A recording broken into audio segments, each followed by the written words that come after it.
Binitawan na ng Land Transportation Franchising and Regulatory Board o LTFRB ng preventive suspension order ang 10 pampasaherong bus ng Luzon Bus Incorporated. Ito'y matapos na masangkot ang isa nilang bus sa aksidente sa Barangay Maharlika sa San Jose del Monte, Bulacan.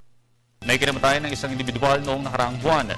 Pinupursige na ng LTFRB ang kanilang kampanya na linisin ang ating mga kalsada ng mga kaskaserong mga driver.